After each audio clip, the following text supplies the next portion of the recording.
Your own political ambitions. Some people are suggesting now that Arvind Kejriwal has political ambitions. Arvind Kejriwal is from Hisar. What is happening in Hisar is a indirect manifestation of Arvind Kejriwal's own political ambitions, which are coming to the surface now.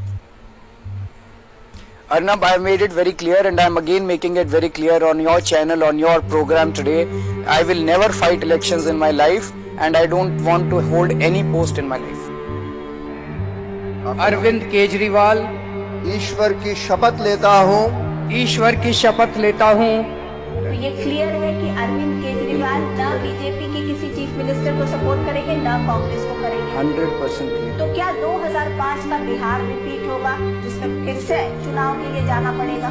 बिल्कुल हो सकता है। आप BJP Congress वाले खुल के मिलके बना ले, पीठ पीछे तो साथ नहीं वो दोनों खुल के सरकार खेलेंगे। हम कोई गठबंधन की सरकार बनाने के लिए, हम सीधे भ्रष्टाचार को खत्म करने के लिए जा रहे हैं, और बीजेपी और कांग्रेस के साथ गठबंधन करके आप भ्रष्टाचार दूर नहीं कर सकते। और अगर आप सरकार बनाने की स्थिति में नहीं हुए तो ऑपोजिशन में बैठेंगे?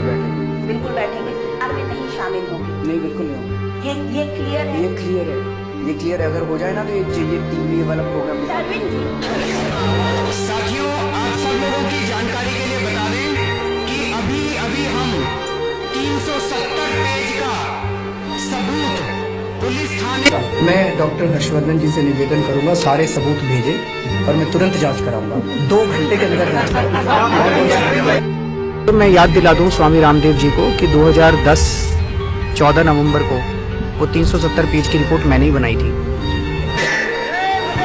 इसके भी दस्तावेज और ये सारी चीजें जो मैं आपके सामने प्रस्तुत कर रहा हूँ, ये हवा की नहीं है। हमने सीवीसी की रिपोर्ट और सीएजी की रिपोर्ट और कई और अन्य स्रोतों से ये सारी जानकारियां ली हैं। हम नहीं कह रहे, सरकार की एजेंसियां खुद कह रही हैं। उसमें किसी भी व्यक्ति विशेष का नाम नहीं लिखा हुआ। वो जो भी अलग अलग अखबारों में, आपको याद है जब कॉमनवेल्थ गेम्स हो रहे थे तो रोज फ्रंट पेज के ऊपर सारे अखबारों में घपलों के वो चलते थे, वो छपा करते थे। फिर वो सारी कटिंग्स लेकर आया था, मैंने वो रिपोर्ट बनाई थी। उसमें चीटिंग हुई, फ्रॉड हुआ, साजिश हुई, फोर्जरी हुई, भ्रष्टाचार हुआ।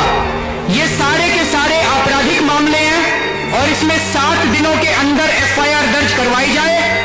7 दिनों में अगर एफआईआर दर्ज नहीं करवाई गई, कह रहा हूँ कि अभी हमारे को 8 दिन हुए हैं, थोड़ा सा समय दीजिए, किसी को भी नहीं बख्शा जाएगा। जो नेता जीत के आएंगे, जो लोग जीत के आएंगे, वो बड़े बंगले नहीं लेंगे।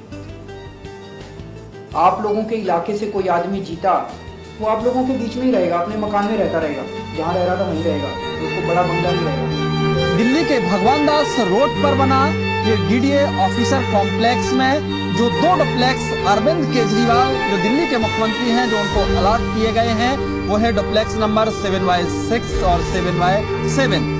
जिस तरह से सूत्रों से जानकारी मिली है कि अरविंद केजरीवाल का परिवार भी इसका मुआयना पहले कर चुका है। सबसे अंत में वो नंबर हैं जो आप देख सकते हैं कि जो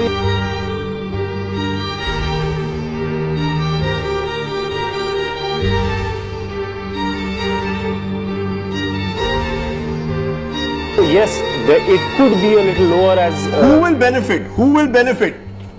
Now you're saying that it will be those who have legitimate meter connections, right? The middle class and the affluent have them. They will get this benefit of free water. Do they need a subsidy of free water? Should they be getting this subsidy? The poor who live on a rag picker who lives on the street, who wants to wash himself, cannot get free clean water. Right. Who are you really benefiting? Right. So we have a complete roadmap for water. So if you look at our manifesto clearly, we are saying we will provide water to every family in the city. And that manifesto is for 5 years. So we have some short-term measures and a long-term roadmap. Because today's measures do not benefit 20% of Delhiites, 700,000 families who do not have these metered connections. That's right. So today we've launched the short-term measures, things that took just an executive decision. But you will see over the next month or so, as we understand and we lay out the entire roadmap, clearly the goal is to provide water to each family in Delhi. So that is clearly a goal that we will live up to. But you accept therefore that this was a quick executive decision that you had to take to somehow give the impression that you have lived up to your poll promise. Well, this was done because this was a poll promise.